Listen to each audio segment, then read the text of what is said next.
Hello friends, আপনাদের সকলকে আমার চ্যানেলে ওয়েলকাম। তো আজকে হচ্ছে আমার নিশানের জন্মদিন। আর উঠেছি অনেকটা সকালে, উঠে আমার সব কাজ হয়ে গেছে। মানে অন্ধকার তখন 6টার সময়, এরকম অতটা সকালে আমাদের ওঠাও হয় না। আমার সব কাজ হয়ে গেছে, ঘরটর ঝাড় দিয়ে মুছে আমি স্নান টান করে আমার বাবাজিকে এখানে পুজো দেওয়াও আমার হয়ে গেছে। আর এবার যাবো আমি মন্দিরে, আমার ছেলেকে পুজো দিয়ে নিয়ে আসবো। আর একটা জিনিস, আমার এখানে পায়েসটাও করা হয়ে গেছে। তো আমার পায়েস টায়েস করা হয়ে গেছে। তারপরে কারণ আজকে আমার বাড়ি থাকছি না, তো নিশানকে নিয়ে একটু বাইরে যাওয়ার আছে, তো সেই জন্য সকাল সকাল সব কাজকর্ম আমাদের করা হয়ে গেছে। আর এরপরে বাইরেরটা পরে দেখানো হচ্ছে, ঠিক আছে? এখন আমরা মন্দিরে যাই। তো এখানে হয়ে গেছে নিশান রেডি, যাবো হচ্ছে পুজো দিতে। প্রদীপ, হ্যাঁ ওর হাতে প্রদীপ আছে, সেটাও দেখিয়ে দিই। চলো চলো।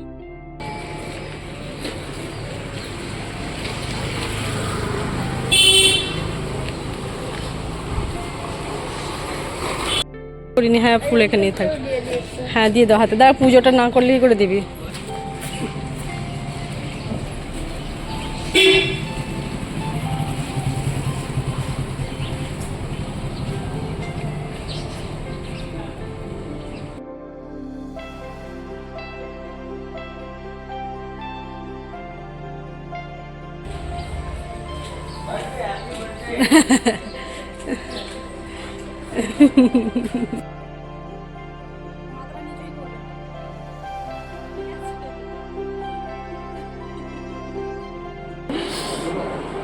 আর এক চামচ না বাবা, তুমি তো খাওনি।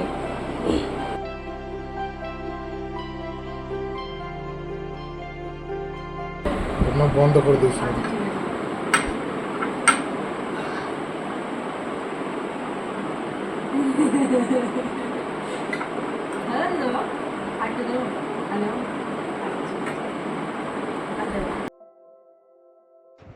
তো আমরা সব রেডি হয়ে স্টেশনে চলে এসেছিলাম।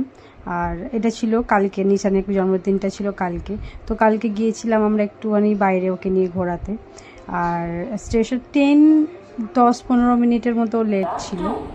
আর নিশান বসে বসে ওখানে বিরক্ত হয়ে যাচ্ছে, নিশান বলে না সবাই, যে কোথাও যদি যাওয়ার থাকে বা ট্রেন হোক বাস হোক, যদি একটুখানি দেরি হয় না মনে হবে কখন আসবে কখন আসবে।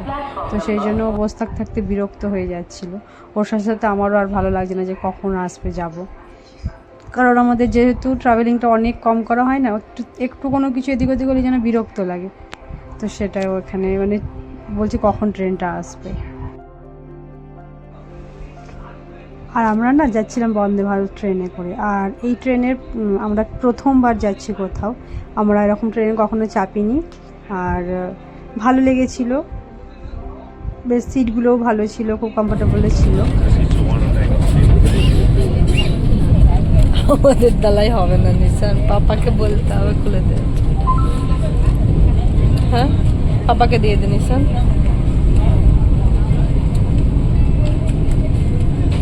খুলতেই পারছি না।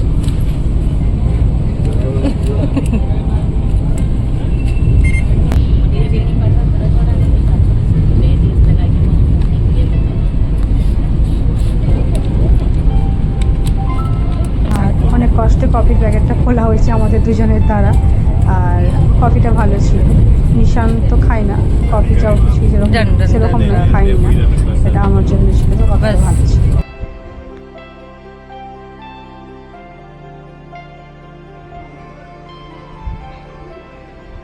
আর এত গাছপালা না, মানে সাধারণত আমাদের দিকে অত গাছপালা দেখা যায় না, প্রচুর গাছপালা, বেশ দেখেও ভালো লাগছে, চারিদিকটা পুরো সবুজ।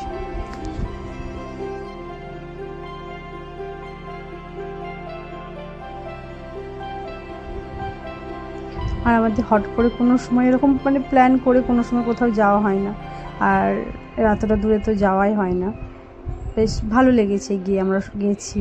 সবথেকে ভালো লেগেছে তো নিশানের, কারণ ওর জন্যই, ও যাতে একটুখানি, ওর এক্সাম চলছিল, ওর এক্সামের জন্য অনেক দিন হয়ে গেল বাইরে বেরোতে পারিনি। আর এক্সাম শেষ হয়ে যাওয়ার পরই যেহেতু ওর বার্থডেটা আসে, তো বেশ ভালোই লেগেছে, ও ঘুরতে পেরেছে, আমরাও 1 মাস পর বাইরে যেতে পেরেছি, যেরকম গিয়ে ঘুরেছি, বেশ ভালো লেগেছে।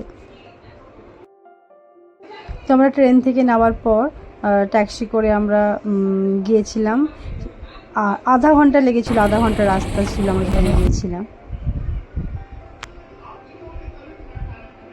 আর প্রচণ্ড রোদ, অতটা বাইরে না বেরোলে যা হয়, মানে জানি না যে এতটা রোদের টেম্পার, সব মাথার যন্ত্রণা শুরু হয়ে গেছে। আর অনেকটা যেহেতু সকালে ওঠা, ঠিক মতো ঘুমটাও হয়নি, সকাল থেকেই মাথাটা যন্ত্রণা হচ্ছিল।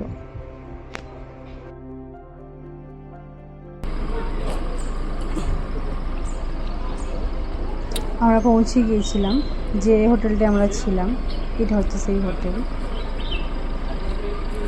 আমরা যাওয়ার পর আমরা যাওয়ার আগেই অ্যাকচুয়ালি আমরা ম্যাগিটা খেয়ে নিয়েছিলাম, কারণ ওখানে নামার পর হোটেল আমাদের রুম পেতে 1 ঘন্টা সময় লেগে গিয়েছিল, কারণ বললো যে রুম খালি হতে 1 ঘন্টা এখনও সময় লাগবে। তো সেই জন্য আমরা একটু বাইরে গিয়ে ব্রেকফাস্টটাও করে নিয়েছিলাম, যে তারপরে আমরা হোটেলে আবার এসেছিলাম।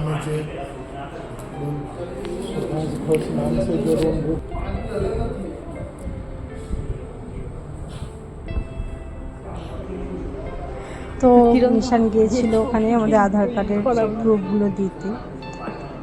আর বাবার সাথে ওটাই কথা হচ্ছিল যে কোনো রকম আধার কার্ড বা কোনো কিছু প্রুফ ছাড়া হোটেলে ওখানে রুম ওরা ভাড়াতে দেবে না। এটা সব জায়গারই সিস্টেম যেরকম সেরকম।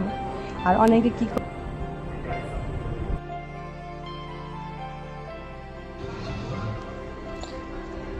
আর এই হোটেলেরই আর একটা যে পার্ট আছে, তো সেখানে যে তারক মেহতা উল্টা চশমার একটা পুরো একটা এপিসোড হয়েছিল, তো তারই সব কিছুর ফটো ওখানে লাগানো আছে।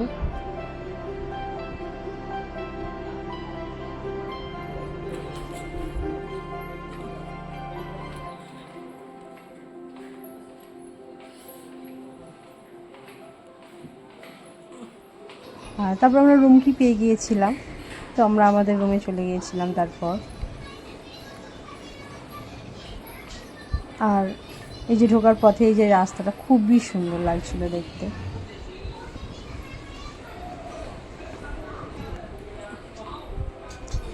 আর এই হোটেলের সামনেতেই যেটা সেটা হচ্ছে সমুদ্র, খুবই সুন্দর দেখতে, কারণ সামনেটা একদম সমুদ্রের পরে এত সুন্দর হাওয়া, আর দেখতেও খুবই সুন্দর লাগে। আর বিকেলবেলা হলে তো, বিকেলবেলায় জলটা অতটা সামনের দিকে থাকে না, কিন্তু ভীষণ সুন্দর দেখতে লাগে সামনেটা।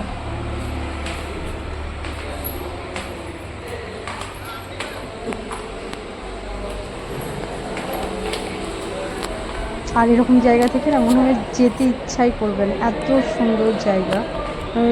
একটু খাওয়া দাওয়া করা, একটু ঘুম, আর এখানে এসেই বসে থাকা, মানে এত সুন্দর একটা সিনারি বলুন আর ওয়েদারই বলুন, ভীষণ সুন্দর।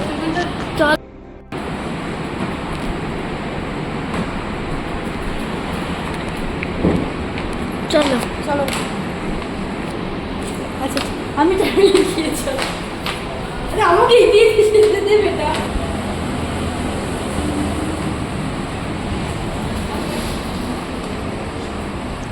আর এখন কিন্তু মিশন সব ঘুরিয়ে দেখাচ্ছে, রুমটাকেও দেখাবে। আর ভেতর থেকে দেখা যাচ্ছে সব থেকে সুন্দর জিনিস, যেটা ওর সব থেকে পছন্দের জায়গা, আর ও সব থেকে বেশি এক্সাইটেড এই জিনিসটার জন্য, যেটা ও দেখাবে এখন।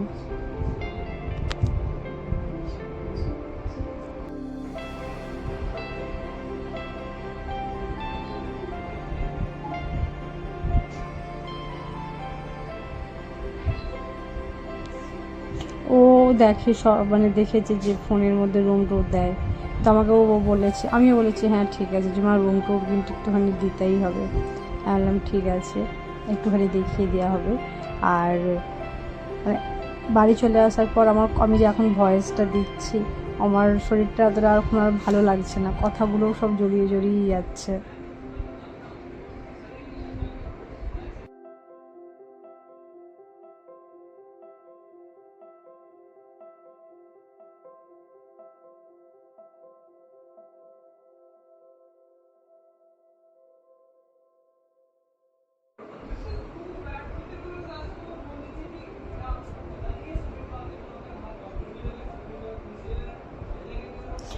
আর যে কথাটা বলা হচ্ছিল যে সব থেকে সুন্দর যে জায়গাটা, মানে এখানকার গ্যালারিটা থেকেই পুরো একদম সামনে যে সুইমিং পুলটা আছে, ওর জন্য ভীষণ এক্সাইটেড নিশান।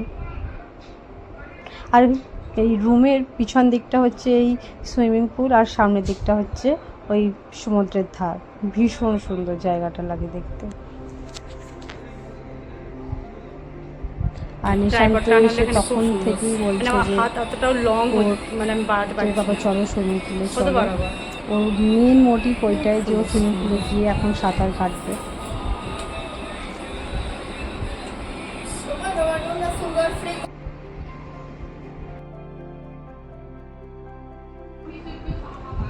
আজকে ভিডিওটা অনেক লম্বা হয়ে যাবে, তো সেই জন্য নিশানের ওখানে সুইমিং পুলে সাঁতার কাটা আমরা বিকেলে ঘুরতে গিয়েছিলাম। আর এই বিকেলে সমুদ্রের ধারটা এত সুন্দর দেখতে লাগে, লাইটগুলো সব অন হয়ে যায়। আর ওখানে আমরা গিয়েছিলাম মার্কেটে, তো খুব সুন্দর আছে সব কিছু, ওটা আমি কালকে দিয়ে দেব। আর আমাদের দুপুরে লাঞ্চটা আমরা সেরে নিয়েছিলাম। নিশানও প্রচণ্ড টায়ার্ড হয়ে গিয়েছিল, তো একটু রেস্ট নিয়ে তারপরে আমরা সব কিছু আবার সুইমিংয়ে যাওয়াই কি, তারপরে মার্কেট বিকেলে বেরোনো, সব কিছুই হয়েছে।